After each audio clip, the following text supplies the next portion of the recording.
Bonjour, je suis Sophie Kouadio, ivoirienne, une femme ivoirienne résidente en Côte d'Ivoire.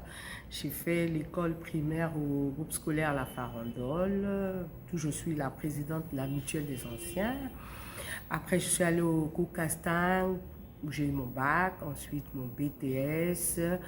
Après cela, j'ai fait des stages dans la lunetterie, dans l'immobilier, pour me retrouver aujourd'hui dans le show business ivoirien.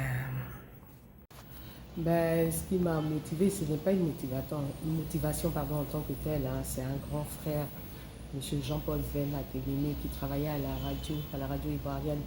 Et c'est ce monsieur-là qui m'a plutôt entraîné, tiré, parce qu'il a senti quelque chose en moi. Hein. Il a dit, ah, ce métier-là, je pense que tu peux le faire. Et puis, il n'y avait pas de femme qui le faisait. Donc, ça m'a plutôt été proposé, et puis j'ai accepté. Et je l'ai bien fait. Voilà, c'est un peu ça. Si une motivation en tant que telle, non. Après, je voyais que les artistes étaient beaucoup aimés. Il fallait juste un bon suivi. Donc, c'est un peu ça. À l'époque, c'était un peu compliqué parce que c'est maintenant qu'on commençait, il fallait se créer son propre réseau, il fallait trouver les animateurs, les promoteurs, il fallait faire du corps à corps, Il n'y avait pas le digital. Donc, quand tu avais une chanson, il fallait que tu ailles à la proximité, près de la population.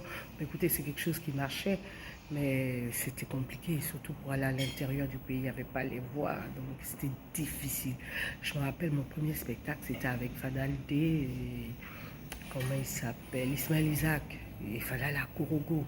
Vous vous rendez compte, une femme sur la route comme ça, la piste elle n'était pas bien, après il fallait tourner avec Magic System.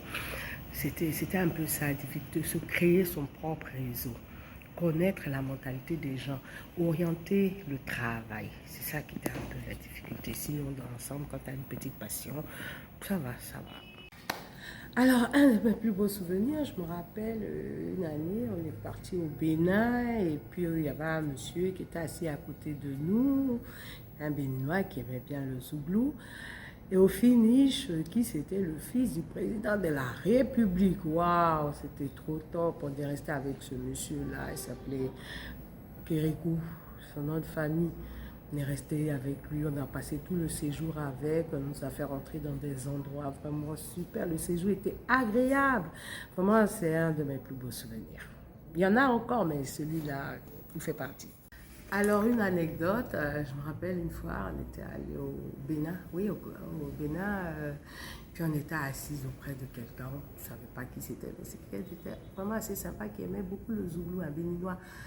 Après, au finish, on se rend compte que c'est le fils du président. Waouh, c'était trop génial. On est resté avec lui. Il nous a fait visiter la ville. On est rentré dans des endroits super sympas. C'était bien. Le séjour, il était réussi, quoi. Donc ça, c'est un de mes plus beaux souvenirs. Le bilan il est assez positif parce qu'aujourd'hui, on m'appelle un peu beaucoup sur des projets.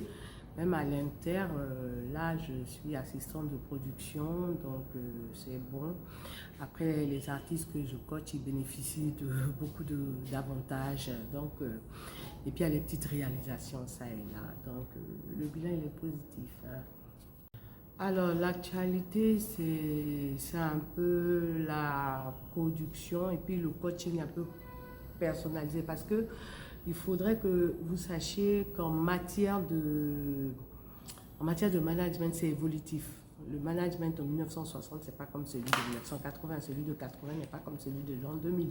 Donc, c'est l'actualité, actualiser un peu, former les jeunes femmes et puis toujours aller de l'avant pour hisser le nom des femmes dans ce milieu-là. Alors, un message à l'endroit des jeunes femmes, c'est un conseil, c'est pas un message, c'est d'apprendre et puis de bien travailler. Il faut très bien travailler. Quand tu travailles bien, tu n'as pas besoin de décarcasser, de battre. Il faut travailler, apprendre. Si vous ne connaissez pas le travail, demandez, formez-vous, approchez ceux qui connaissent. Parce que c'est un métier qui, plus ou moins, il y a beaucoup de déceptions. Mais il ne faut pas se laisser abattre, quoi. Il faut toujours aller vers ceux qui peuvent vous donner un coup de main. Donc, persévérez les filles, persévérez.